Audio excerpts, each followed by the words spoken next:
오늘 본문의 말씀을 통한 말씀의 제목은 믿음의 부모와 동행입니다.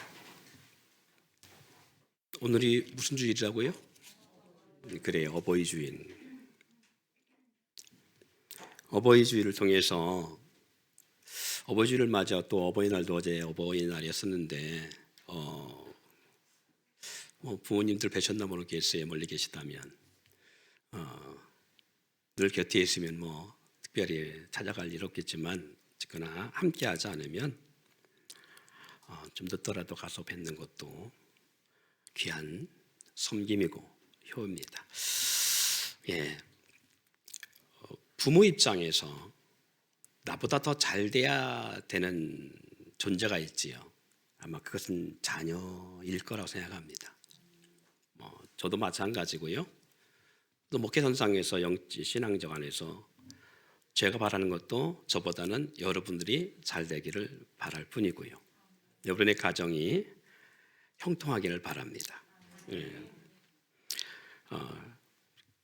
그런데 부모가 바라는 이와 같이 자녀가 잘 되고 그리고 복되고 하나님의 또 복을 누리기를 원하는데 그 마음만 있지 우리가 어떻게 해야 우리들의 자녀들이 잘 될까, 이런 부분에 대해서는 살아오면서 많은 어떤 괴리감이 있고 또 방향이 안 맞고 또 서로 생각이 다르고 또 그리고 그렇게 해봤어도 잘 안 되는 이런 부분들을 많이 겪을 거예요. 그런데 자녀들이 잘 되려면 먼저 드러나는 분명한 원칙과 그리고 행동의 모션들이 있습니다. 뿐만 아니라 내 가정이 잘 되려면 반드시 먼저 드러나는 어떤 그런 열매들이 있어요. 그 열매가 뭐냐 하면 순종이에요. 그리고 협력입니다. 복을 받고 형통한 가정이 되기를 우리는 다 꿈꾸고 있고 또 믿음 안에서 그렇게 되기를 바라고 있는데, 우리들의 자녀가 이 자녀가 복 받겠다라고 할 때 하나님으로부터 받을 놀라운 축복의 역사 속에 반드시 드러나는 먼저 징조가 있어요. 그 징조가 뭐냐 하면 순종의 역사가 드러나요. 순종하게 되어져요. 부모의 말씀에 순종하게 되어지고 또 부부도 마찬가지고 가정도 마찬가지고 온 가족이 협력의 역사가 되어집니다. 부부간에도 그렇고요. 연합의 역사가 일어나요. 시편 133편에 보니까 그렇게 말씀하고 있어요. 형제가 연합함이 어찌 그리 아름다운고. 제가 그래서 저도 우리 가정을 놓고 이렇게 우리 자녀들하고 매일 못 보고 일주일에 한 번 보니까 쉽지가 않습니다만은 다 모였을 때 이 얘기가 하고 싶었어요. 근데 계속 몇 주 동안 못했어요. 그래서 개인적으로 이 문자를 써서 보니까 그래도 또 무겁더라고요. 또 그래 갑자기 또 생각나게 그런 문자를 보내면 또 받아들인 입장에서는 뭐지? 우리 아버지가 또 왜 이러지? 이럴 것 같아가지고. 근데 계속 제 마음속에 와닿는 그런 단어가 있어요. 그게 뭐냐면 모르겠어요.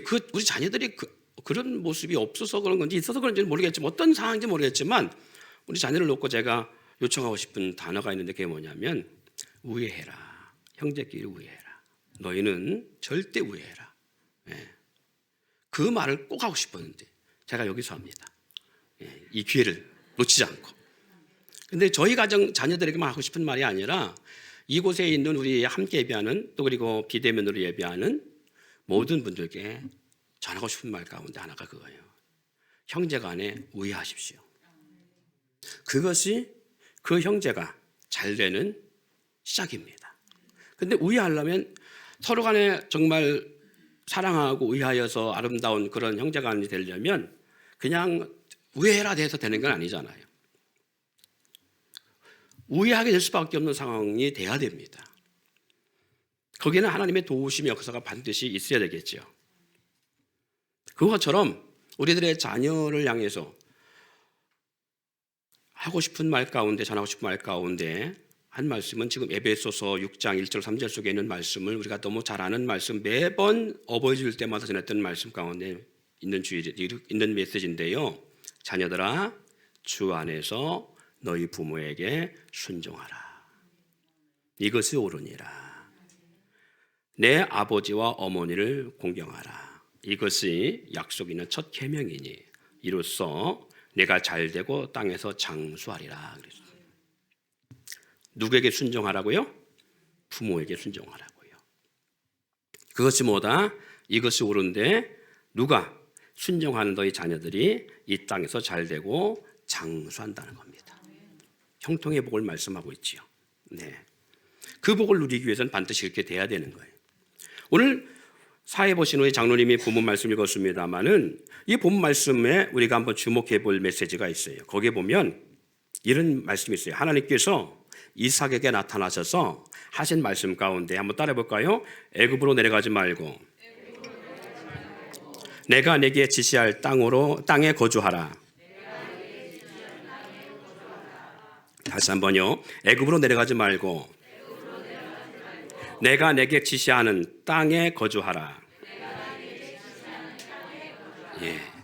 그 땅에 거주하면 내가 너와 함께 있어 내게 복을 주고 내가 이 모든 땅을 너와 내 자손에게 주리라. 이런 말씀의 결론을 말씀합니다. 자, 이 열매 축복이 뭐가 있어야 되냐? 하나님께서 애굽에 내려가지 말고 지시한 너희 아버지 때부터 지시한 이 땅에 머물러라.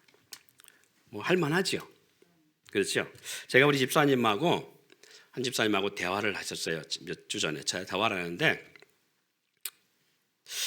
하나님 말씀을 붙잡고 하나님 말씀 안에서 가라면 가고 서라면 설 수는 있을 것 같아요. 근데 문제는 제가 그렇게 하면 우리 가정이 다 굶어 죽을 것 같아서 그래서 저 혼자 살면 가능한데 가정을 책임지는 가장으로서 쉽지가 않아요. 저도 그랬어요. 제가 나이가 있고 저 이제 한 살 더 이제 먹어가고 이제 쉬운 중반 되어지고 또 자녀들이 성숙해서 이제 결혼할 그런 모습들이 되어지고 대학 들어갈 때도 그랬고 이제는 대학을 졸업하고 성인이 돼서 결혼할 때가 되어지고 정년이 되어지니까 그런 마음이 들 수 있잖아요. 그래서 우리 큰 나이가 25대쯤 6대쯤 그랬던 것 같아요. 그때부터 계속 고민이 애들 결혼하려면 이런 문제 저런 문제 등 많은 게 있는데 지금 저 자신을 돌아보니까 5년 전 얘기입니다. 이제 치은이 달려가고 있는데 해놓은 것도 아무것도 없고 무지해야 되나. 근데 하나님 말씀 그게 아니잖아요. 내일 일을 내일 염려할 것이요 한날 괴로우면 그날의 족하니라. 네가 하나님의 나라와 의를 위해 살아가면 이 모든 걸 너에게 더하리라. 말씀을 누가 모르냐고. 그 말씀을 누가 모르냐고요. 그 말씀에 부딪힐 때마다 고민되기 시작하는 거예요. 저도 혼자 그랬거든요. 누구랑 상의할 수도 없고 저 혼자 생각이 내가 가장인데 예를 들어서 그때 사모인 제 아내가 여보 하나님이 살아계시잖아. 누가 그거 모르냐고. 하나님 믿어봐. 난 믿는다고. 나도 믿는다고요. 그 하나님이 하시겠지. 그런 말 나도 할 수 있다고. 당신이 가장이면 그게 안 될걸. 저 속으로 이제 그런 거잖아요. 그런 것들. 아마 우리 집사님도 그랬을 거예요. 제가 얘기할 때 당신은 목사님이잖아요. 그렇게 했을 거예요. 저 앞에서 말은 못해도. 저도 그랬어요. 그런데 제 앞에 닥쳐있는 당면 과제는 안 그렇잖아요. 이 자녀들을 어떻게 해야 되는가부터 시작해서 저의 노후도 그렇고 자녀들도 그렇고 막 이런 부분들이 막 몰려오는데 저도 하나님 앞에 그렇게 기도했어요. 저 혼자면 하나님 하죠. 근데 혼자가 아니지 않습니까? 먹여 살려야 될 부양 가족이 있지 않습니까? 저도 그렇게 하나님 앞에 기도했다고요. 그래도 하나님이 거기 아무 말씀 안 써요. 아무 말씀 안 하셔요. 그리고 하나님은 더 제가 그렇게 하나님 앞에 반기 들고 기도하면 기도할수록 하나님은 저를 더 깊은 소름을 끌고 가는 거예요. 더 바닥을 치게 하시는 거예요. 아무 응답도 나타내지 않는 거예요. 아무 말씀도 하지 않는 거예요. 그리고 말씀 앞에 주목하게 하는 거예요. 그 말씀은 점점 저에게 뭐냐면 환상적인, 비이상적인, 비현실적인 말씀 같은 주라. 그리고 사랑하라. 그리고 겸손하라. 그리고 낮아져라. 그리고 순종하라. 그리고 내려놔라. 다 내려놓는 거예요. 다. 이게 쉽지가 않더라고요. 하나님과 씨름이에요. 제가 그렇게 함할수록 하나님은 저에게 더 그런 과정들을 만들어가게 하시는 거예요. 말씀 앞에 그렇게 꼴꼴해지게 하시는 거예요. 얼마나 억울한지 마음속으로 그 억울함 하나님 앞에 하나님 막 반항까지 할 만큼 이렇게 막 힘든 그런 과정들이 있어요. 자, 여러분, 제가 이런 서론에 이런 말씀을 드리는 이유는 여기 이삭을 주목해 보세요. 그의 아버지 아브라함이 어땠는가? 그 아버지 아브라함은 하나님의 말씀을 따라서 갈대아우르에서 출발하여서 하나님에 머물렀다가 다시 약속의 땅 이 가나안으로 와서 마침 거기서 제사를 드리고 하나님 앞에 오늘날 말하면 예배를 하고 이제 이곳이 약속의 땅이니까 이곳에 머물러리라 하고서 진을 치고 있는데 거기서 그렇게 하고 나서부터 그 땅에 기근이 들기 시작합니다. 그래서 기근으로 말미암아 살아갈 수 없는 환경 속에 있으니까 애굽에서 들려온 소식은 그 땅에는 목초지가 있고 아직 거기는 기근의 상황이 아니니까 그 땅으로 내려가야 되겠다 하고서 온 식구들을 데리고 그리고 온 자기의 살림을 가지고 애굽으로 내려가지요. 그런데 그런 상황은 다르게 지금 이 이삭도 그런 상황이 그런 상황이 아버지가 겪었던 그 상황 똑같은 상황이 겹쳐지고 있는 거예요. 그래서 이삭도 애굽의 그런 상황을 듣고 모든 짐을 쌓고 이삭을 위해서 애굽으로 내려가려고 하는데 하나님이 나타나신 겁니다. 그리고 뭐라 했다고요? 애굽으로 내려가지 말고 내가 내게 지시하는 땅에 거주하라. 약속의 땅, 지금 이 기근의 땅에 거주하라는 거예요. 머무르라는 거예요. 이 말씀을 이삭이 들은데 이것이 여러분이라고 한번 생각해 보세요. 접목시켜보자고요. 그냥 적용시켜보자고요. 하나님이 지금 내가 이삭인데 나에게 그런 말씀을 하셨어요. 여러분 같으면 아멘하고 그냥 머물러 있겠습니까? 아니면 하나님 말씀 무시하고 내려가겠습니까? 자, 내려간다 하시는 분 아멘. 난 머물러겠다 하시는 분 아멘. 이것도 저것도 아닌 사람들 아멘. 그러면 안 되잖아요. 그러면 뭔가 둘 중에 하나 결정해야지. 사람이 어떻게 이렇게 박쥐처럼 그러냐고. 쉽지 않지요. 예, 쉽지 않아요. 예, 제가 서로 말씀드렸잖아요. 혼자면 가능하다니까요. 혼자면 내려가지요. 또 혼자 다니시는데 부딪혀보죠. 뭐 까짓 거 뭐 어차피 죽어도 혼자 죽어.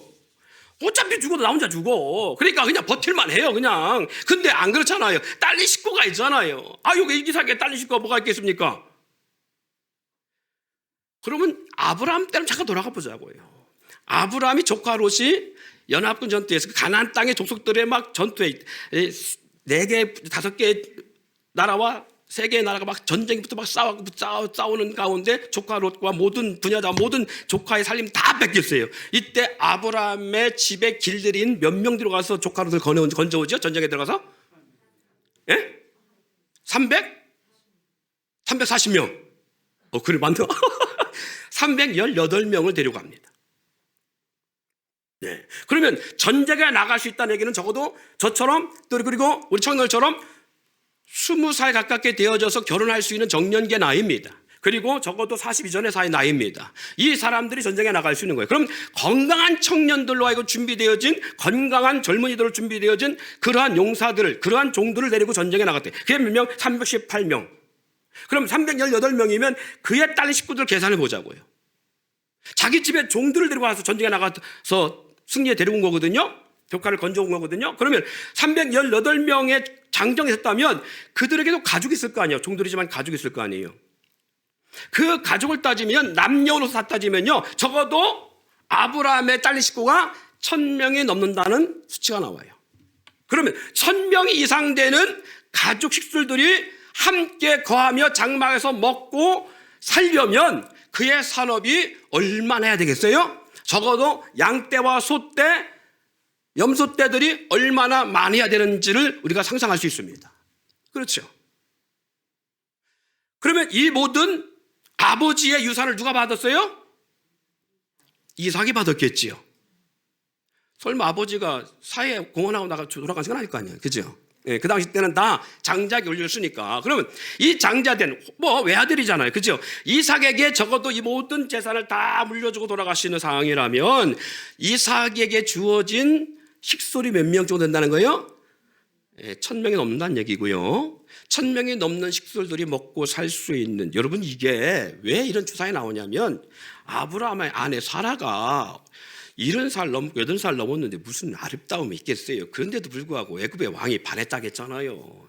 그랬더니 거기에는 지금과 다른 미모가 아니라, 지금의 이런 미모가 아니라 적어도 이 엄청난 살림을 끌고 갈 수 있는 여장부란 얘기예요. 그러니까 과거에는 먹고 사는 문제가 필연적이기 때문에 어쨌든 간에 이러한 다스리고 살림을 끌어갈 수 있는 사람, 이것이 풍요의 사람이에요. 그러니까 애굽의 파라오가 거기에 뿅 간 거예요. 이런 살려면 이쁘게 그런 게 아니라 지금의 미의 기준이 아니라니까요. 그러니까 오늘 이삭도 생각해 보자고요. 이삭에게는 외아들이고 그의 모든 재산이 다 그에게 있으면 1000명 넘는 식구들로서 그들이 생활할 수 있는 상황이 되어지려면 그들에게 주어진 가축의 수가 얼마나 많을 것이며, 그러니까 주변 근동의 많은 사람들이 그 가족을 보고 그들을 보면 시기질투할 수밖에 없을 만큼 많은 족속이 그와 함께하고 있는 거예요. 누가 없어? 장자가 없어서 그 상속할 수 있는 대상이 없어서 아브라함은 그랬지, 실질적으로는 아브라함의 딸 식수는 어마어마했습니다. 네? 그런데 이것을 이삭이 지금 가져가잖아요. 그런데 지금 어디에? 이 모든 가축들을 먹일 수 있는 환경에 터가 어디가 안 돼 있다는 얘기예요? 가나안 땅에 안 돼 있는 거예요. 지금 뭐가 아니에요? 흉년이 왔어요. 그럼 뭐가 다 죽느냐? 짐승떼가 다 죽어요. 짐승떼를 못 살리잖아요. 그럼 짐승떼가 온전히 살지 못하면 가축을 할 수가 없고 그의 산업이 지금 폭삭 망하면 누가 다 그 함께하는 우거하는 그 장막에 거하는 모든 식물들이 다 죽을 수밖에 없어요. 자, 여러분 이삭이 됐다고 하면 했다겠어요. 그럼 이런 상황 속에서 이 엄청난 거대한 식구들과 함께하고 있는 여러분이 뭐냐? 수장이에요. 그리고 기근이 왔습니다. 환경적 열악함이 왔습니다. 이제 어떻게 할래요? 그런데 들리는 이야기는 있습니다. 서울로 이사하면 살 수 있다. 이런 상황이 같이 온 거예요. 애굽으로 내려가면 이 모든 식솔들을 살릴 수 있다. 그래서 아브라함 내려갔다니까요. 근데 이삭도 이 얘기를 동일하게 듣고 있다니까요. 여러분 내려가겠습니까? 안 내려가겠습니까? 지금까지 우리가 그렇게 살아왔습니다. 지금까지. 따라합시다. 그렇게 살아서 이 모양입니다. 그래요. 그렇게 살아서 이 모양인 거예요. 네. 우리가 그렇게 살아서 지금 이 모양을 걷고 가고 있는 거예요. 근데요, 이삭은요, 이 시험에 통과를 합니다. 대단한 거예요. 이런 상황을 전혀 그냥 옛날에 이랬던 사람이 있었어요 라고 하면 별로 그 말씀에 은혜가 안 됐는데, 제가 성경을 깊이 보며 이 상황을 딱 펼쳐보고 나서 적어도 내가 사업을 운영하고 기업을 운영하는데 내 기업에 딸린 종업원들 사원이 1000명이 넘는데, 그 예를 들어 직장에 500명 되는 그 기업에 합시다. 그럼 그 기업에 딸린 각 식구들이 있잖아요. 이들이 다 어디에? 제가 운영하고 있는 이 기업 안에 있는 거예요. 이거 보고 있는 거예요. 그런데 이 기업이 하루아침에 지금 도산할 위기예요. 절망의 위기예요. 마치 IMF 같은 그런 위기, 아니면 지금 코로나 같은 이런 위기, 환경적으로 절대적으로 살아갈 수 없는 그 위기가 딱 닥친 거예요. 그런데 누가 그럽니다. 주일 예배 안 드리고 11도 안 하고 그리고 살면 숨 튈 수 있대. 그거 해야 되냐고. 그거 숨 튈 수 있대. 그 예배 그냥 혼자 예배 되지 않겠냐고. 이런 것부터 시작해서 수많은 기업을 운영하다 보면 수많은 미혹이 옵니다. 이런 상황이 올 때 우리는 단호하게 이삭처럼 이런 결단을 내릴 수 있느냐, 믿음의 하나님을 바라보고 할 수 있느냐. 자, 이제 좀 더 아픈 구석을 찔러볼게요. 좀 더 아픈 구석을 찔러볼게요. 여러분 자녀가 지금 이런 믿음이 있습니까? 내 자녀는 주일날이면 목숨 걸고 그 어떤 것도 다 물리치고 주일을 지킵니다. 예를 들자면 내 자녀는 어떤 상황이든 사업하든 뭐하든 11조만큼은 떼먹지 않고 할 수 있는 그런 믿음이 있습니다. 내 자녀는 교회 공동체를 우선 생각할 수 있는 그런 자녀입니다. 이런 믿음이 내 자녀들 가운데 있다 확신되면 아멘. 이건 11조에 비교할 수 있는 게 아니에요. 이삭의 이 믿음은 11조에 비교할 수 있는 게 아니에요. 놀라운 것은요, 이 창세기 26장 2절로 5절 말씀의 이 말씀 이후에 그가 거기 버티는데 놀라운 것은 창세기 26장 12절 16절로 한번 넘어가 보세요.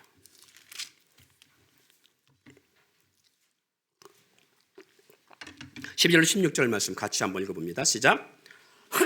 자, 시작. 이삭이 그 땅에 농사하여 그 해에 100배나 얻었고 여호와께서 복을 주심으로 그 사람이 창대하고 왕성하여 마침내 거부가 되어 양과 소가 떼를 이루고 종의 심이 많음으로 블레셋 사람들이 그를 시기하여 그 아버지 아브람 때에 그가 아버지 종들이 판 모든 우물들을 막고 흙으로 메웠더니 아비멜렉이 이삭에게 이르되 내가 우리보다 크게 강성한즉 우리를 떠나라. 아멘. 거기까지 봅니다. 자, 이삭이 그 땅에서 농사하여 그 해에 몇 배를 얻어요? 100배를 얻어요.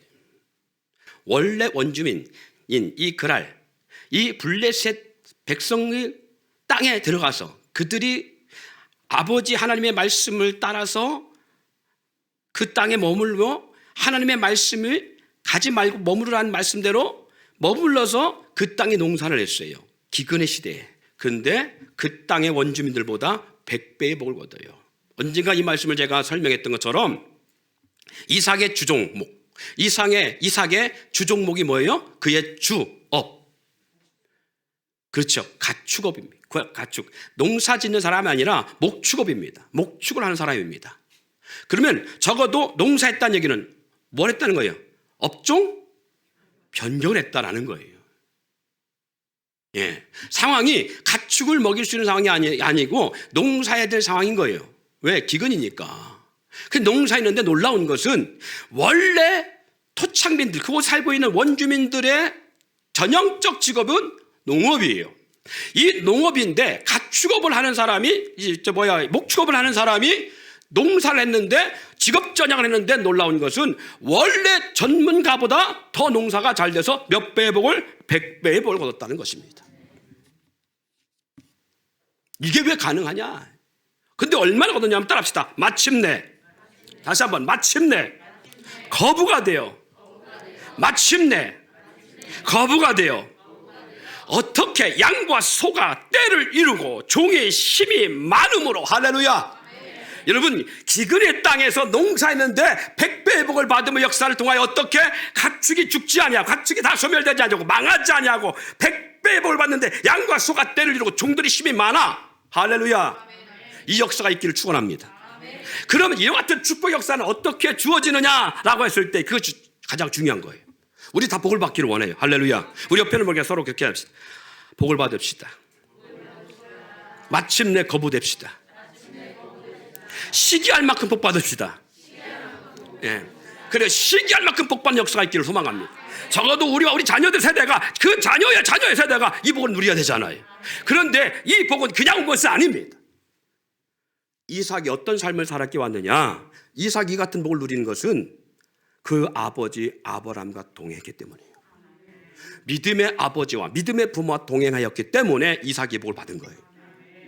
그러면 도대체 그 아버지와의 동행이 무엇을 줬길래, 도대체 어떤 영향력을 줬길래 이삭이 이렇게 결단할 수 있었고, 그 결단의 삶의 역사로 하나님의 복 주심으로 그가 100배의 복을 받고 양과 소 모든 목축의 복을 받았으며 그 종들이 힘이 많아서 아버지 때보다 더 많은 종들이 생겼고 그 모든 지역의 주민들이 그날적 다시 말해 블레셋 족속들이 시기할 만큼 복을 받았겠느냐라는 것이 오늘 중요한 포인트예요. 어떻게 살았으면, 어떤 환경에 영향을 받았으면, 이것이 바로 그 아들 이삭이 아버지로부터 받은 영향이에요. 자, 우리들의 자녀가 이 이삭의 복을 받기를 원하면 적어도 여러분은 누구같이 살아야 된다? 아브람처럼 살아야 돼요. 할렐루야. 아브람처럼 삶을 살아야 우리들의 자녀가 이 복을 누릴 수 있습니다. 그런데 이런 삶을 살지 않아 복 받기만을 원해서 이삭의 복을 받기를 원한다? 아니요. 적어도 부모가 그걸 못하잖아요. 그럼 하나님 앞에 여러분이 기도하잖아요. 하나님, 내 자녀가 이삭 같은 복을 받기를 원합니다. 그렇게 기도할 수 있잖아요. 그러면 하나님이 이삭 같은 복을 받기 위해서 내 자녀를 하나님이 훈련하십니다. 언젠가 우리 막내가 저한테 그래요. 저는 성경에서 가장 본받고 싶은 인물이 있어요. 그래도 저는 그렇게 살았으면 좋겠어요. 그 성경에 있는 그 사람처럼 살고 싶었어요. 싶어요. 그래요. 그래서 누구냐 했더니 가장 형통하고 가장 고생하고 가장 생고생 안 했던 사람이 있대. 누구냐 했더니 이삭이래. 이삭이래. 그래서 어떤 목사님은 자녀 이름을 이삭으로 줬더라고. 좋아요. 다 좋아. 근데 그렇게 이름만 바꾼다 될 문제는 아니에요. 이삭처럼 살아야 돼. 근데 이삭이 산 게 뭐냐? 아버지와 동행했는데 어떤 아버지? 믿음의 아버지와 동행했어요. 그럼 그 아버지가 누구예요? 아브라함이지요. 그렇지. 그럼 아브라함이 어떤 삶을 살았으면 이삭인 그 아들이 이 아버지의 믿음을 본받고 정말 위기의 때에 결단할 수 있었느냐? 히브리서 11장 9절 10절에 이렇게 나옵니다. 믿음으로 그가 이방의 땅에 있는 것 같이 약속의 땅에 거류하며 동일한 약속을 유업으로 함께 받은 이삭과 야곱과 더불어 장막에 거하였으니. 자, 이삭과 및 야곱과 더불어 장막에 거하였으니. 이 말은 뭐예요? 가족이 동행했다라는 거예요. 가족이 함께했다라는 거예요. 오늘이 무슨 주일이라고요? 그래요. 자녀가 누가 동행하는 거예요? 부모와 동행해야 돼요. 그래야 이 시작이 되어집니다. 자녀가 부모로부터 독립하려고만 하면 된 문제는 아니에요. 동행해야 돼요. 그런데 무조건 잡고 있다고 될 문제는 아니에요. 스스로 동행하게끔 해야 돼요. 이 말인즉 부모를 귀히 여길 줄 알고 부모의 말씀을 순종할 줄 알아야 돼요.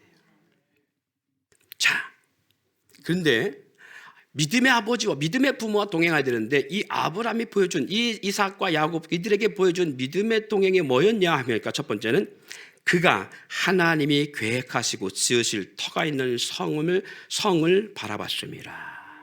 현재는 아닙니다. 현재는 나그네 같은 인생입니다. 이방 땅에 그냥 나그네처럼 여행객처럼 거주하고 있는 거예요. 그런데 아브라함에게 어떤 믿음이 있었다? 그 땅에 하나님이 계획하실 지으실 터가 있는 성을 바라봤다는 거예요. 머지않아 있다가 누구의 땅이 될 것이라는 믿음을 갖다 우리의 땅이 될 것이라는 믿음을 갖다. 지금 현재는 어떻게 했어요? 지금 현재는 그들의 눈치를 보고 그들 때문에 도망다니고 그들 때문에 억압을 당하고 그들 때문에 우물을 파서도 빼앗김을 당하고 아버지가 팠던 우물을 다시 메꾸는 것처럼 메꿔지는 그러한 그랄 족속들의 갑질을 보고 살아가요. 그런 억울한 일을 당하고 있는 거예요. 그런 힘든 일을 당하고 있는 거예요. 그런데 그런 환경 속에서 아브라함이 보고 있는 건 뭐다? 눈에 보이는 현실을 보는 것이 아니라 하나님의 이상의 말씀을 봤다는 거예요. 하나님의 비전을 보고 있다는 거예요. 사랑하는 성도 여러분, 지금 환경이 어떻습니까? 환경의 눈에 주목하지 않기를 바랍니다. 그 환경 속에 보이지 않는 하나님의 역사와 하나님의 언약을 주목할 수 있기를 원합니다. 우리는 그걸 믿어야 돼요. 적어도 믿음의 부모라면 믿음의 부모가 가져야 될 비전이 뭐냐? 하나님의 말씀이에요. 우리가 그게 있어야 돼요. 우리들의 자녀들에게 그걸 보여줘야 돼요. 우리들의 자녀가 못할 때에 어이구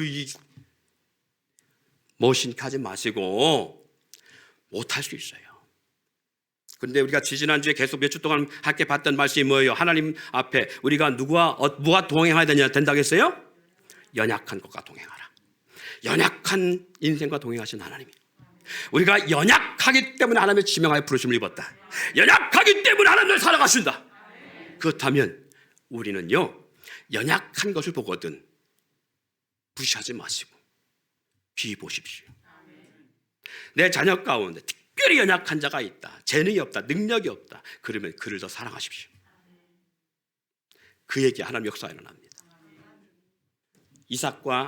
야곱과 에서가 돈데 하나님이 누구를 지명하여 부르다. 하나님 누구를 들어쓰셨어요? 연약한 야곱을 들어쓰셨어요. 하나님이 저와 여러분을 왜 선택했다고요? 모든 족속, 이 세상의 60억 인구 가운데 가장 연약하기 때문에 하나님 불렀다고.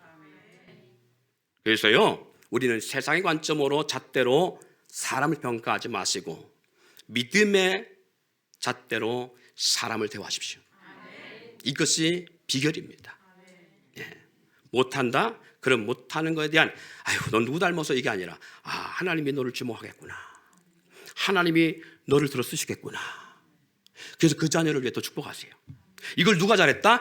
이삭의 아내, 야곱의 어머니 누구? 리브가가 그걸 할 줄 알았어요. 리브가가. 그리고 야곱을 사랑했어요. 그럴 때 하나님 역사 일어나요. 여러분, 우리의 능력으로 할 수 있는 게 아니에요. 여러분, 자녀가 똑똑하니까 얘는 서울대 보내면 되겠어, 얘는 박사학위 받으면, 그렇게 해봐야 다 소용없어. 자기 똑똑한 줄 알고 부모를 무시할 수 있어요. 우리 집은 보일러가 필요 없다. 그럼 진짜 필요 없는 줄 알아.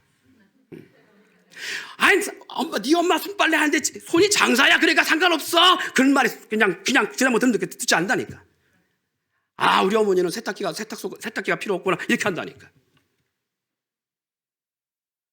근데 연약한 걸 돌볼 줄 알면, 본인은 연약함에도 불구하고 자기를 위해서 살아주시는 그 사랑만 하신 부모님의 모습을 보시고 그 자녀가 충성합니다. 그 자녀가 효하고 순종합니다. 할렐루야. 사랑하는 성도 여러분, 오늘 이삭이 아버지로부터 받은 게 뭐냐?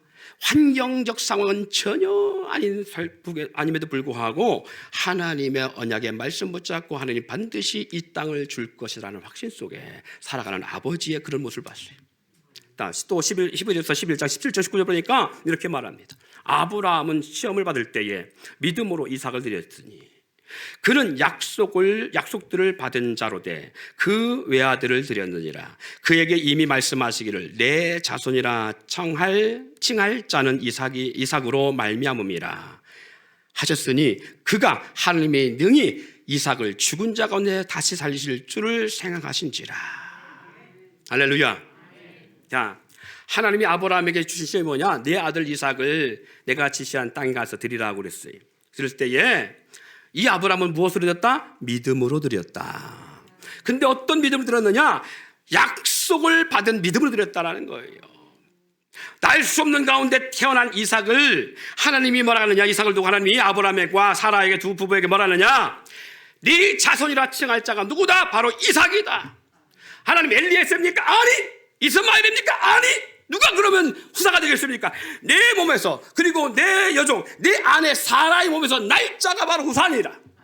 이삭을 두시고 하나님 이삭을 그들에게 주시면서 이 이삭이 바로 약속의 자녀다. 하나님께 말씀했어요.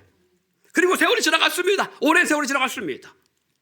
아이와 함께 즐거운 시간을 갖습니다. 노년에 얻은 아들이 얼마나 그 자녀가 눈에 나쁘지 않을 존귀하고 아름다운 그리고 소중한 자녀입니까? 그런데 오늘 하나님이 아브라함에게 말씀하십니다. 그 아들 이삭을 모리아산에 가서 드리라는 거예요.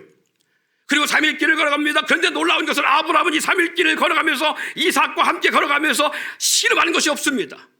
고민하지 않았습니다. 아들이 묻습니다. 아버지 아브라함에게 뭐라 말하냐? 아버지여, 그가 이르되 내 아들아 내가 여기 있노라.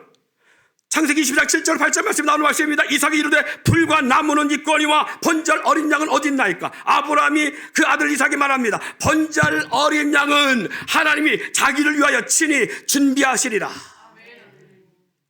여기서 저 같으면 이런 상황이 왔어. 예를 들어 막내 진명이를 번제를 드리라는 거예요. 아니 어떻게 난 자식인데 주실 때는 저거 빼야 주신이도 여호와시고 취하시도 하나님이 너무하시네 이거. 하나님의 그렇게 따지면 갈 상황이에요. 그리고 아들이 묻습니다. 아버지 번잘 여기 지금 나무도 있고 그리고 불도 있는데 번잘 제물 어디 있습니까? 양은 어디 있습니까? 이때 저는 그럴 것 같아요. 신음하면서 그러게 말이다. 나한테도 너무한 거 아니야? 아니 그거 알아주시고 이제는 네 하나님 뺏어가려고 그래. 야, 나 하나님 못 믿겠다. 진짜 어떻게 이러냐? 잔인하지 않냐? 너를 바치랬다. 너를 바치래. 아, 이거 나 미치겠다. 일어나모. 저 같으면. 근데 아브라함 어땠느냐? 진짜 초연하게. 그 아들 이삭이 묻습니다. 해맑은 모습으로 아버지 번잘 어린 양을 넣습니까? 하나님이 예비해 두셨다. 지혜롭지 않아요? 이럴 때 우리 같은 박수를 아브라함이 좀 쳐봐요 좀. 할렐루야. 여러분 자신이 이와 같은 아브라함 같은 아버지가 되기를 소망합니다. 이 아브라함이 그 아들 이삭에 이렇게 말하는 거예요. 하나님이 예배해 두었다. 하나님이 자기를 위하여 친히 준비했다. 그리고 올라가는 거예요. 올라갔는데 친히 준비했다는 그 아버지가 옆에 있던 칼을 뽑아서 아들을 결박하고 그 칼로 자기를 죽이려고 하는 거예요. 근데 둘 다 대단한 거예요. 이미 이 이삭의 역사도 참 대단한 게 자기 아버지의 노망들 같은 이 모습을 보면서도 불구하고 초연하게. 여기서 여러분 혹시 너 이 자식 일로 와. 말도 안 듣고 울어하고 때리려고 할 때, 효철 내고 때리려고 할 때 때리십시오. 제가 잘못했습니다. 이런 자녀 있으면 아멘. 아버지 지금 내 나이가 몇 살인데 나를 때리려고 그래 하고 아버지의 잡았던 손을 막 잡고 막 싫어. 이런 가정들이에요? 심각합니다. 이런 가정이 심각한 거예요. 야, 너 지금 몇 시인데 이때까지 안 들어? 빨리 들어와. 그러면 야, 알겠습니다 하고 바로 30분 안에 들어와야 되는데 지금 늦을 수도 있지요. 뭐 이렇게 핑계대고 저렇게 핑계대고 밤새. 심각한 거예요. 심각한 거. 부모의 말에 영향력이 없다는 건 심각한 거예요. 머지않은 날 수도가 고무라성처럼 이성을 면할 테니까 빨리 나가자 했을 때 농담으로 여기는 사이들처럼 다르지 않습니다. 순종할 줄 아는 역사를 만들어내야 돼요. 우리들의 가정이 안 되는, 이 시대에 안 되는 것 중에 하나가 바로 여기 있어요. 근데 지금 이삭의 역사는 그렇지 않아요.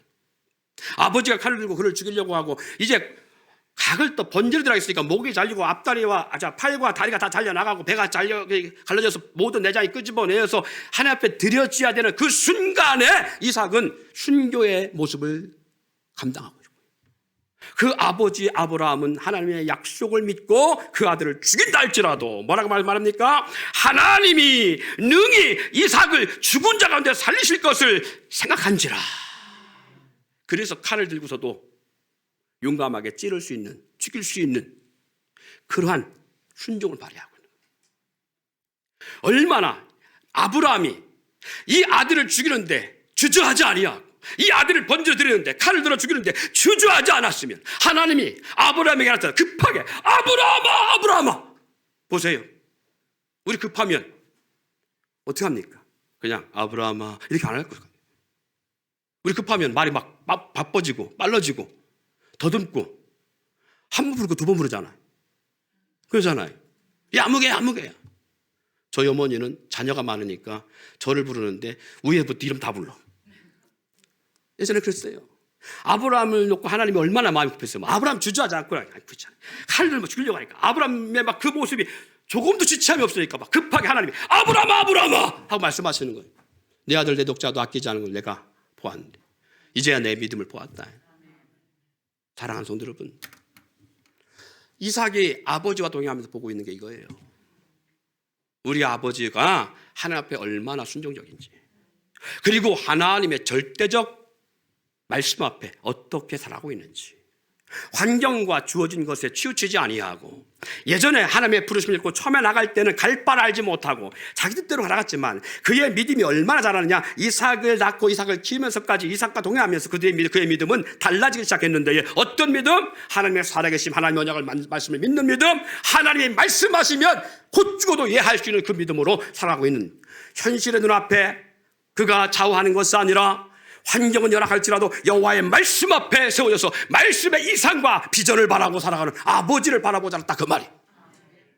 그러기에 이 아브라함의 아버지의 믿음을 바라보고 자란 이삭은 그의 태어날 때부터 날 수 없는 가운데 나음을 입고 뿐만 아니라 그 아버지가 살아가는데 믿음의 비전과 믿음의 꿈과 언약의 말씀을 쫓고 살아가는, 환경을 치우치지 않고 환경을 바라보지 않는 말씀에 의지해 살아가는 아버지의 모습을 바라보며 자기를 번제드리는 그 과정 속에 하나님의 역사하심과 아버지 아브라함의 믿음을 보시며 믿음을 자라면서 이삭이 가진 게 뭐냐? 하나님이 하시면 된다.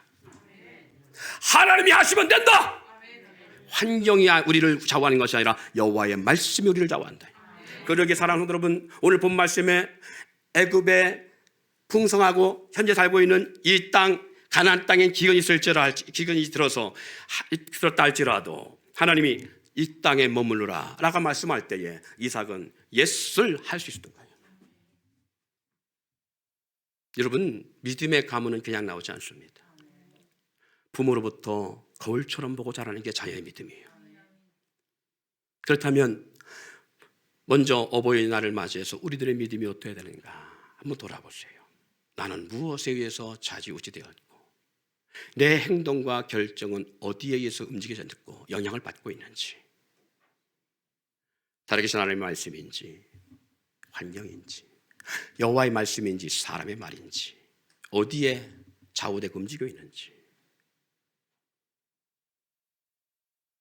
뿐만 아니라 우리가 자녀들에게 보여줘야 되는 것은 먹고 살아야 될 문제를 보여주는 것이 아니라 하나님의 비전을 보여줘야 되는 거예요.